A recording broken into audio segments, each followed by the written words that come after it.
আপনারা সবাই কেমন আছেন? আমি আলহামদুলিল্লাহ ভালো আছি। তো আজকের ভিডিওটি শুরু করেছি আমি বাসা থেকে বের হয়ে গিয়েছি। তারপরে প্রায় মাঝ রাস্তার এসে আর কি পার হয়ে গিয়েছি। তখন আমি যে এয়ারপোর্টের কাছাকাছি ওই টাইমটায় আমি ভিডিওটা করেছি। যেহেতু বাসার থেকে আমি ভিডিওটা করতে পারি নাই যখন বের হই, কারণ বাসার সব কিছু একটু গোছগাছ করে বা তাড়াহুড়া করে বের হয়ে গিয়েছি, এই জন্য বাসার থেকে আমি ভিডিওটা করতে পারি নাই। তো আমি এয়ারপোর্টের কাছাকাছি আমরা যখন চলে আসছি তখন আমি ভিডিওটা করলাম, তো সেটি আপনাদের সঙ্গে আমি শেয়ার করছি। আর ভিডিওটা হচ্ছে আপনার এয়ারপোর্টের কাছাকাছি যখন আসছি, তো আমাদের সঙ্গে আবার তিনটা ফ্যামিলি, আমরা টোটাল তিনটা ফ্যামিলি যাচ্ছি। তো দুইটা ফ্যামিলি আমাদের আগেই ওনারা পৌঁছে গিয়েছেন। তো ওনারা আমাদেরকে ফোন দিয়েছেন যে ওনারা টার্মিনাল 2 বা 3-এ ওনারা আছেন, তো সেটাই আমাদেরকে বলতেছেন। তো সেই অনুযায়ী আমি আমাদেরকে ড্রাইভারকে বলেছি ওখানে যাওয়ার জন্য, উনি আমাদেরকে ওখানে নিয়ে যাচ্ছেন। এই যে আমরা টার্মিনাল 1 পার হয়ে গিয়েছি, পাশেই ওনারা আর কি দাঁড়িয়ে আছেন। এই যে তো ওখানে আমরা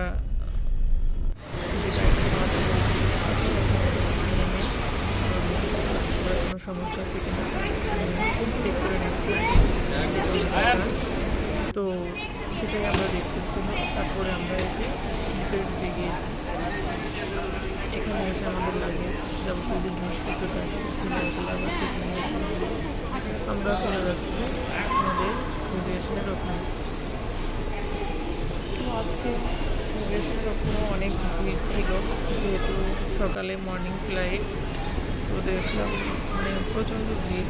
আমরা মনে করছিলাম যে হয়তো কম থাকবে, কিন্তু এখানে এসে দেখি যে প্রচণ্ড ভিড় ছিল। লম্বা একদম লম্বা, সমস্যা নেই।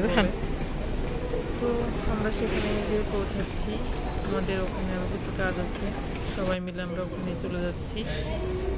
তো এই যে আমরা লম্বা সিরিয়ালে দেখেন দাঁড়িয়ে আছি, অনেকক্ষণ ধরে এরপরেই আমাদের সিরিয়াল ছিল। তো সেখানকার কাজ শেষ করে তারপরে আমরা এই যে এমটিভি লাউঞ্জে করে চলে আসলাম।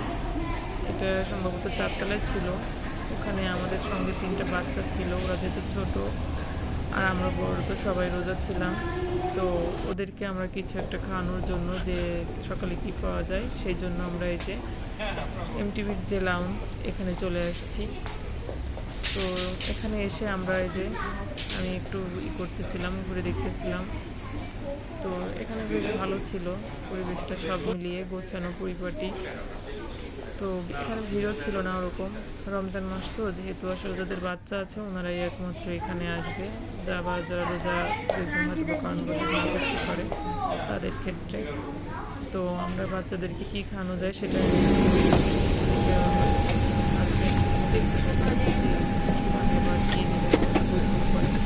সেটা খাওয়ানো শেষ করে ওখান থেকে আমরা ফিরে আমরা চলে আসছি।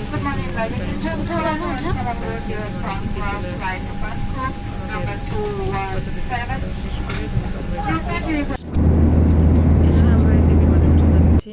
এখানে এসে এই যে বাচ্চাদেরকে একটা খাবার দিচ্ছে,